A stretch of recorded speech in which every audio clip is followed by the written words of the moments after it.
नमस्कार, city light में बहुत बहुत स्वागत है आप सभी का। मैं हूं आपके साथ छाया चौधरी। बुलेटिन की शुरुआत राजधानी रायपुर की खबर के साथ। IBC 24 की खबर का एक बार फिर से बड़ा असर देखने को मिला। चाकूबाजी की खबर प्रमुखता से दिखाई जाने के बाद 10 घंटे में ही आरोपी पकड़े गए हैं। टिकरापारा और लाखेनगर की चाकूबाजी केस में पुलिस ने 4 आरोपियों को गिरफ्तार किया है।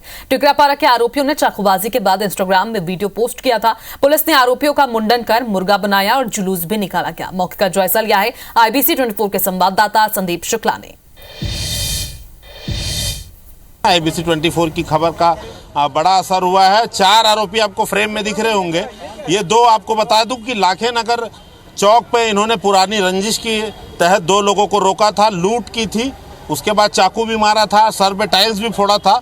तो 8 घंटे के भीतर दोनों गिरफ्तार कर लिए गए हैं और सजा इन्हें मिल रही है। कानून अपनी कार्रवाई करेगा। ये 2 आरोपी अब देखिए, ये टिकरापारा में हमने एक वीडियो दिखाया था कि इन्होंने एक बंदे को चाकू मारा था, सोशल मीडिया में जाके धमकी भी दिया था कि अगर FIR करेगा तो दोबारा चाकू मारेंगे।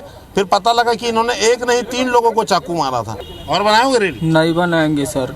गलती हुई कि ठीक किए थे? गलती हुआ था सर, गलती हुआ था। अभियान लगातार जारी है। खुद SSP लाल उमेश सिंह इस पर नज़र रखे हुए हैं। उम्मीद करते हैं कार्रवाई जारी रहेगी और ये एक बड़ा रास्ता बनेगा रायपुर में अपराध को रोकने के लिए। कैमरामैन नजीर खान के साथ संदीप शुक्ला, IBC 24 रायपुर। इधर दुर्ग पुलिस ने 2 शातिर अपराधियों को गिरफ्तार किया है। ये घरों में ताला चाबी बनाने के नाम पर सोने के जेवर चोरी किया करते थे। आरोपियों की पहचान निशान सिंह और राजू सिंह के रूप में हुई है। पुलिस ने आरोपियों से 8,70,000 रुपए सोने चांदी के जेवरात बरामद किए। दुर्ग के एडिशनल SP अभिषेक झा ने इस पूरी वारदात का खुलासा किया। शातिर चोरों को पकड़ने के लिए कई CCTV फुटेज खंगाले गए हैं। आरोपियों को पकड़ने के लिए टीम को इंदौर भी रवाना किया गया है। साथ ही एक टीम बड़ोदरा भी रवाना की गई है। इस दौरान आरोपी लगातार पुलिस को गुमराह करते रहे, फिर आखिरकार इन्हें मध्य प्रदेश के जावरा से गिरफ्तार कर लिया गया। 11 तोला और 67 ग्राम संबंधित सोना जो है हम लोगों ने अभी इनसे रिकवरी किया है और बाकी जो सामान है वो जीवन सोली जो है उनको बेचा गया है, इनके द्वारा बताया गया है। तो उनके लिए हम लोगों ने धार पुलिस से संपर्क किया था, तो वहाँ पे पता चला कि ऑलरेडी 2 करोड़ रुपए के एक मामले में वहाँ की पुलिस भी उनकी तलाश कर रही है। तो हमारे प्रकरण में भी उनको आरोपी बनाया गया है। और खबर इंदौर से। इंदौर में MPPSC अभ्यर्थियों का प्रदर्शन चौथे दिन भी जारी रहा। शनिवार को अभ्यर्थियों ने आयोग के बाहर बैठकर मातम मनाते हुए प्रदर्शन किया। बता दें कि अभ्यर्थी अपनी 5 मांगों को लेकर दिन रात प्रदर्शन स्थल पर डटे हुए हैं। अभ्यर्थियों का कहना है कि जब तक उनकी मांगे पूरी नहीं होगी तब तक वो यहां से नहीं हटेंगे। मौके का जायजा लिया है IBC 24 के संवाददाता निहारिका शर्मा ने। MPPSC के अभ्यर्थियों का लगातार प्रदर्शन जारी है। इस वक्त मैं आपको जो तस्वीरें दिखा रही हूँ इंदौर की, वहाँ पर MPPSC के कार्यालय के बाहर अब सभी अभ्यर्थी जो है वो मातम मनाते हुए नजर आ रहे हैं। बीच में आयोग की तस्वीर रखकर उसके ऊपर नारियल रखकर माला पहनाकर और ये जितने भी आपको चुन्नियों से ढके हुए सर दिख रहे हैं, ये मातम मनाते हुए ही सर है। आप जहाँ तक नजर डालोगे वहाँ तक आपको अभ्यर्थी केवल मातम मनाते हुए नजर आएंगे और अपनी मांगे जो है उसे रखते हुए नजर आएंगे। सभी की मांगे क्या है वो लगातार हम आपको बता रहे हैं। 5 सूत्रीय मांगे हैं। क्या कहेंगे आप लोग यहाँ पर इकट्ठे हैं, आज मातम बनाकर अपना प्रदर्शन कर रहे हैं? मैम, हम लगातार 4 दिनों से यहाँ धरने पर बैठे हुए हैं, लेकिन प्रशासन, सरकार, आयोग, इनका कुछ नहीं है कि लड़कियाँ कितनी परेशान हो रही है, क्या हो रही है, कैसे क्या। ये बोलते हैं आत्मनिर्भर मध्य प्रदेश बनाएंगे। कैसे बनाएंगे आत्मनिर्भर मध्य प्रदेश? अगर आज का युवा इतना परेशान हो रहा है, लड़कियाँ इतनी परेशान हो रही, कैसे करेंगे ये लोग ऐसे? सभी की मांगे यही है। आप जितनी तस्वीरें देख रहे हो मेरे पीछे भी, आप जहाँ तक नजर डालेंगे आपको वहाँ तक केवल लोग मातम मनाते हुए, चीख पुकार करते हुए और अपनी मांगे जो है आयोग तक पहुँचाते हुए कोशिश में नजर आएंगे। और आप जिस तरह से देख रहे हो ये 4 दिनों से जारी है। अभ्यर्थी जो है वो इस बार डटे हुए हैं और जो अपनी मांगे हैं 2019 को लेकर जो मांग है कि इनका रिजल्ट की मार्कशीट जो है इन तक पहुँचनी चाहिए, मार्कशीट जो है वो इन लोगों के हाथों में आनी चाहिए। साथ में 2023 के जो रिजल्ट है वो जारी होना चाहिए और उसी के साथ में 87:13 का फॉर्मूला खत्म होना चाहिए। अब देखते हैं आगे आंदोलन क्या मोड़ लेता है। कैमरामैन अखिलेश जायसवाल के साथ निहारिका शर्मा, IBC 24 इंदौर। और सरगुजा संभाग के एकमात्र मेडिकल कॉलेज में शुरू की गई 445 पदों के लिए भर्ती प्रक्रिया करीब 3 साल बाद भी पूरी नहीं हो सकी है। आलम यह है कि जहां एक तरफ मेडिकल कॉलेज फैकल्टी की कमी से जूझ रहा है, तो वहीं दूसरी तरफ नौकरी के आस में आवेदन करने वाले उम्मीदवारों का सब्र अब टूट गया है। दरअसल मेडिकल प्रबंधन ने 2022 में 445 पदों पर टेक्नीशियन के टेक्नीशियन से लेकर नॉन टेक्नीशियन पदों पर भर्तियां निकाली थी। इसके लिए 1,25,000 से ज्यादा बेरोजगार उम्मीदवारों ने रोजगार के आस में आवेदन किया, मगर हैरत की बात है कि आज तक भर्तियां अटकी हुई हैं। ये भर्तियां कब तक हो पाएंगी, इसे लेकर भी मेडिकल कॉलेज के डीन के पास कोई ठोस जवाब मौजूद नहीं नजर आ रहा। 2022 में मेडिकल कॉलेज में भर्ती निकली हुई थी। हम लोगों ने भी आवेदन किया था। 3 साल हो गए, अभी तक इसकी भर्ती प्रक्रिया मतलब पूरी नहीं हो पाई है। कांग्रेस की सरकार थी तब भी यह भर्ती प्रक्रिया पूरी नहीं हो पाई, बीजेपी की सरकार है तब भी यह भर्ती प्रक्रिया शुरू नहीं हो पा रही है। एक छात्र ने एक पोस्ट कम से कम बहुत ज़्यादा पोस्ट उसमें निकली गई थी, तो एक छात्र ने 2, 3, 4 पोस्टों के लिए आवेदन किया। तो उस समय की जो तत्कालीन सरकार थी वो छात्रों से पैसा भी लिया उस आवेदन के माध्यम से, उसके बाद भर्ती को कुछ महीनों के बाद रद्द कर दी गई और आज तक वो भर्ती नहीं हो पाई है। 400, 450, ऐसा 450 के आसपास पद हैं खाली, मतलब, और उनकी भर्ती शायद 2022 में निकली है और भर्ती किया जाना है। उसको धीरे धीरे ग्रेजुअली प्रोसेस में लेंगे उनको। अभी कुछ तो स्टाफ नर्सों की भर्ती किए हैं पिछला, जिसमें कुछ बायस थे, कुछ लोग कोर्ट में गए, सबको निराकरण करते हुए आगे बढ़ते जा रहे हैं।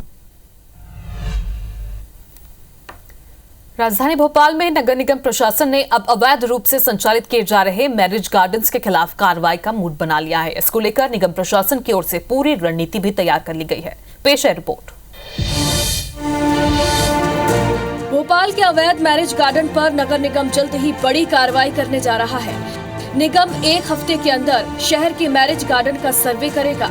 सर्वे में मैरिज गार्डन नियमानुसार नहीं मिलने पर निगम उन पर उचित एक्शन लेगा। बता दें कि शहर में अभी 150 से ज्यादा मैरिज गार्डन संचालित हैं। इनमें से करीब 100 गार्डन्स के पास ही लाइसेंस है। जो अवैध संचालित हो रहे होंगे उनको बंद कराने का काम भी करेंगे। कई महत्वपूर्ण विषय पे नगर निगम जांच कर रहा है और जो अवैध संचालित हो रहे होंगे उनको बंद कराने का काम करेंगे। जो वैध संचालित हो रहे होंगे उनमें भी सभी नियमों का पालन हो, ये हमारी कोशिश है। भोपाल नगर निगम की रणनीति को लेकर हमारे संवाददाता दुष्यंत पाराशर ग्राउंड जीरो पर पहुंचे और शहर के मुख्य मार्गों पर संचालित मैरिज गार्डन की स्थिति का जायजा लिया। मध्य प्रदेश की राजधानी भोपाल में मैरिज गार्डन्स को लेकर नगर निगम ने नई रणनीति जो है वो तय कर ली है और इसी रणनीति के तहत तमाम सारे कर्मचारियों को, अधिकारियों को निर्देशित किया गया है कि मध्य प्रदेश की राजधानी भोपाल में खास तौर से तमाम सारे इलाकों में जो मैरिज गार्डन स्थापित हैं उन मैरिज गार्डन्स के लगातार डॉक्यूमेंट्स चेक किए जाएं, सर्वे किया जाए। 1 हफ्ते के अंदर इस सर्वे रिपोर्ट के आधार पर जो बिना लाइसेंस के मैरिज गार्डन संचालित किए जा रहे हैं उन पर कार्रवाई सुनिश्चित की जाए। लोगों की परेशानी ट्रैफिक को लेकर ज़्यादा बढ़ती है क्योंकि जब बारातें अपना रास्ता तय करती हैं, बारातें किसी अलग अलग जगह से निकलती हैं तो कहीं ना कहीं आम लोगों को भी यहाँ पर सफ़र करना पड़ता है और उसी बात को ध्यान में रखते हुए इन तमाम सारे नॉर्म्स का पालन क्या मैरिज गार्डन्स कर रहे हैं उन्हीं को लेकर पूरी रणनीति जो है तय की गई है। इसके अलावा बाकी जो लाइसेंसधारी मैरिज गार्डन्स हैं उनके खिलाफ भी फायर सेफ्टी नॉर्म्स और तमाम सारे नियमों का हवाला देकर नगर निगम आगे की व्यवस्थाएं तय कर रहा है। कैमरा पर्सन रमेश राजपूत के साथ दुष्यंत पारासर, IBC 24 भोपाल। तो भूपेश सरकार के समय शुरू हुई राजीव युवा मितान क्लब योजना पर भ्रष्टाचार के गंभीर आरोप लगते आए हैं। अब ये भ्रष्टाचार उजागर होने भी शुरू हो गए हैं। रायपुर शहर के ऐसे ही एक युवा मितान क्लब का मामला सामने आया है और इस क्लब के अध्यक्ष और कोषाध्यक्ष की जानकारी के बगैर पूरी की पूरी राशि भी खर्च हो गई, जबकि इसके आहरण का अधिकार सिर्फ इन्हें ही था। देखिए एक रिपोर्ट।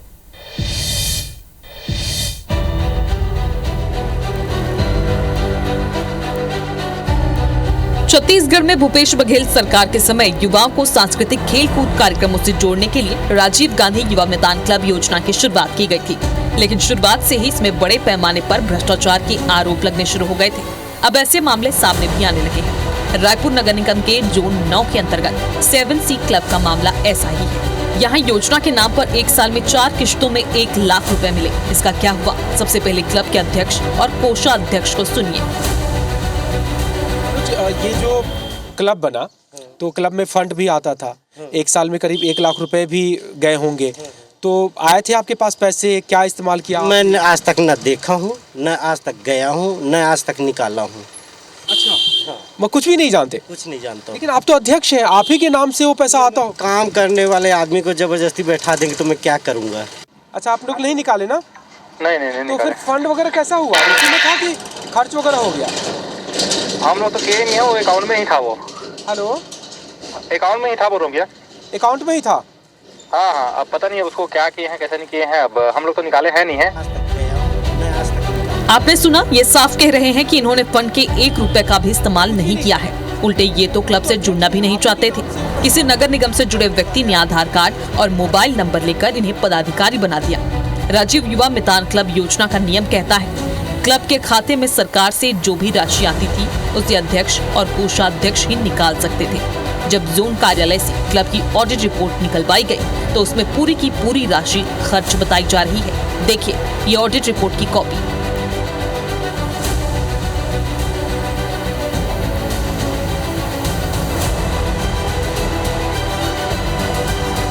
इसमें सिग्नेचर भी अध्यक्ष मनोज विश्वकर्मा और कोषाध्यक्ष ओंकार यादव का दिखाया जा रहा है, जबकि ऑन कैमरा दोनों 1 भी रुपए निकालने से मना कर रहे हैं। यानी पूरे फंड का किसी और ने ही बंदरबाट कर दिया।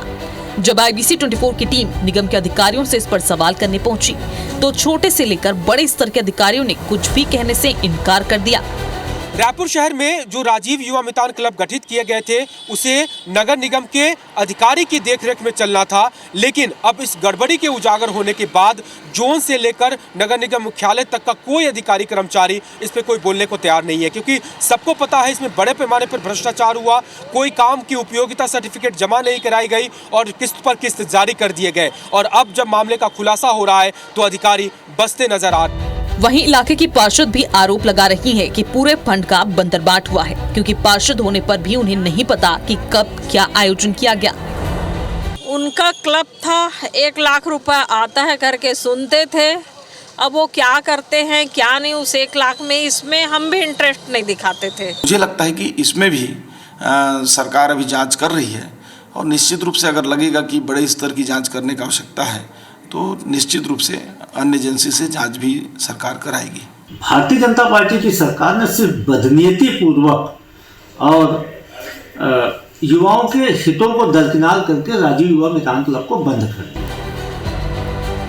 पूर्व सरकार की राजीव मितान क्लब योजना में भ्रष्टाचार का मामला उजागर होने के बाद सियासत जारी है। जांच की बात भी कही जा रही है। देखना होगा कि जांच का फंदा कितने गिरेबान तक पहुंचता है। राजेश राज, IBC 24, रायपुर।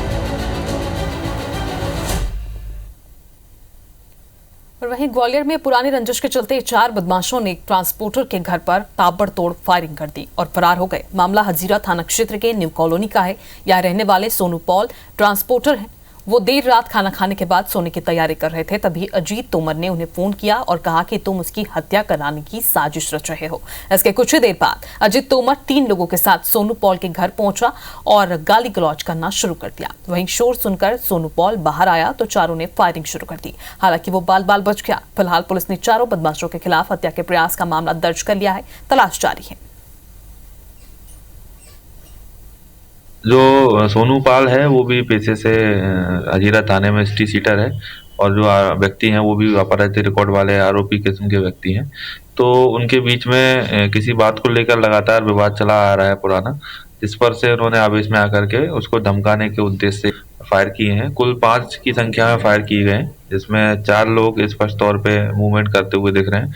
पुलिस ने अभी 4 लोगों के खिलाफ, जिसमें 3 ज्ञात हैं और 1 अज्ञात है, उनके विरुद्ध हत्या के प्रयास की धारा में मामला पंजीबद्ध करके विवेचना में लिया है, और शीघ्र ही सभी जो बदमाश है उनकी गिरफ्तारी की सुनिश्चित की जाएगी। इधर मध्य प्रदेश की राजधानी भोपाल के पीरगेट स्थित रुई के गोदाम में आग लग गई, जिसमें बड़ी मात्रा में रुई जलकर खाक हो गई है। हालांकि मौके पर पहुंची आधा दर्जन दमकलों ने कड़ी मशक्कत के बाद आग पर काबू पा लिया। इसके साथ इमारत में फंसे 2 कर्मचारियों को सुरक्षित बाहर निकाला गया। फिलहाल प्रशासन आग के कारणों और नुकसान का आकलन कर रहा है।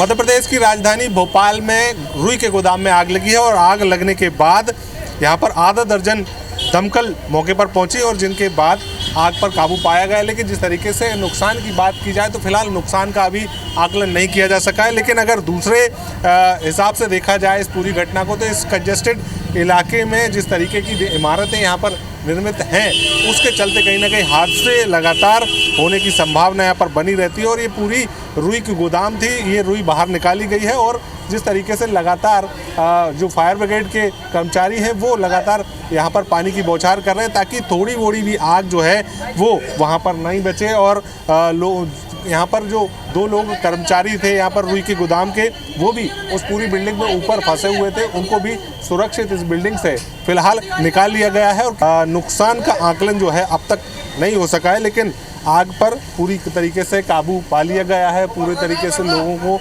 यहाँ से सुरक्षित निकाल लिया गया है और किसी भी प्रकार की कैजुअल्टी फिलहाल सामने नहीं आई है। कैमरा पर्सन संजय शुक्ला के साथ दुष्यंत पारासर, IBC 24 भोपाल।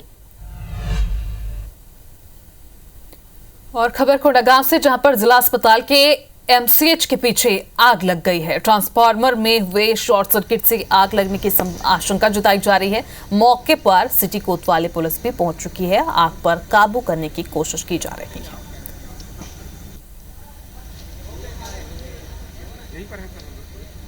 तो कोंडागांव से ये तस्वीर आप देख रहे हैं। जिला अस्पताल के MCH के पीछे ये आग लगी थी। ट्रांसफार्मर में शॉर्ट सर्किट इसकी वजह बताई जा रही है। फिलहाल मौके पर सिटी कोतवाली पुलिस पहुंची है। दमकल की गाड़ियों को भी इसकी सूचना दे दी गई है। जल्दी गाड़ियां पहुंचेंगी, आग पर काबू पाने की कोशिश भी की जाएगी।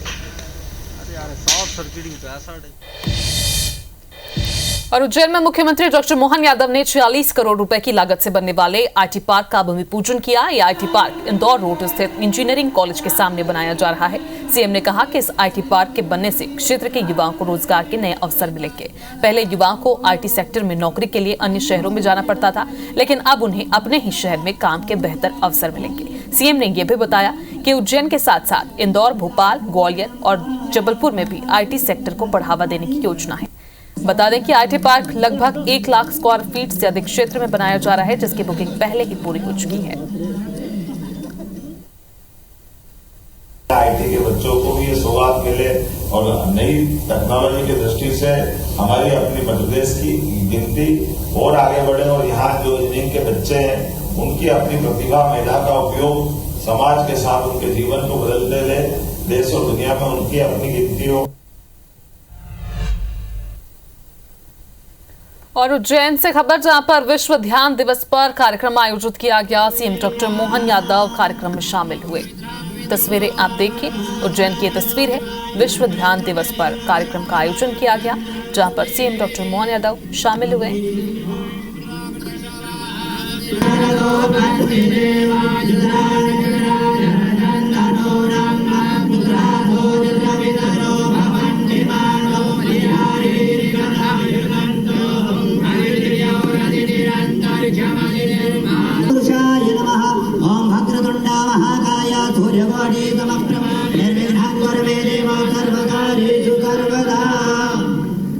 हस्ते गन्धाक्षतुष्पाणिं कृत्वा गणपति घोरी ध्यानम् ओम गणानान्त्वा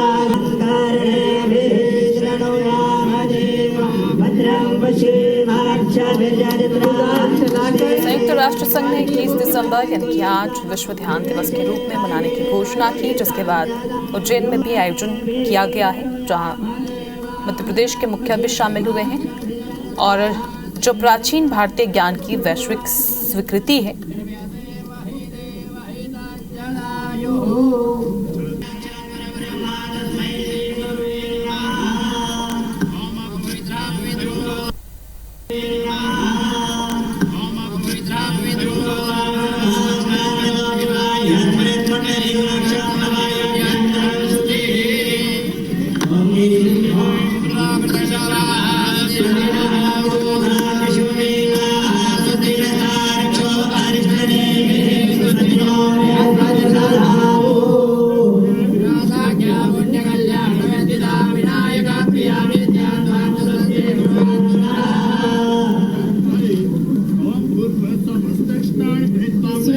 आज पूरे विश्व में पहली बार विश्व ध्यान दिवस या फिर यूं कहें वर्ल्ड मेडिटेशन डे का आयोजन किया गया है। सिर्फ उज्जैन ही नहीं बल्कि देश विदेश में भी ये दिवस मनाया जा रहा है।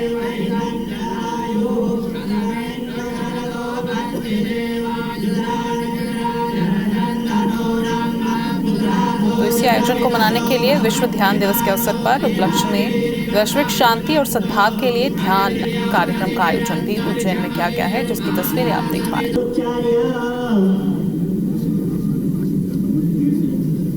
विशेषतः पिंगलनाम संवत्सरे सूर्यदक्षिणायने हेमंतृक मार्गशीर्ष मासे कृष्णपक्षे षष्ठ्य महापुण्यदिवसे शनिवासरे शुभ नक्षत्रे प्रीति योगे शुभकरणे शुभ राशिस्ते श्रीचंद्रे शुभ राशिस्ते श्री राजदेवगुरु शेषे शुभे श्री राशिस्तान्तेषु सात्सु एवं ग्रह गुण विशेषण विशिष्टान् शुभ महापुण्यदिवसो विशेषतः अद्य दिने भूमि पूजन कर्मण महं करिष्ये।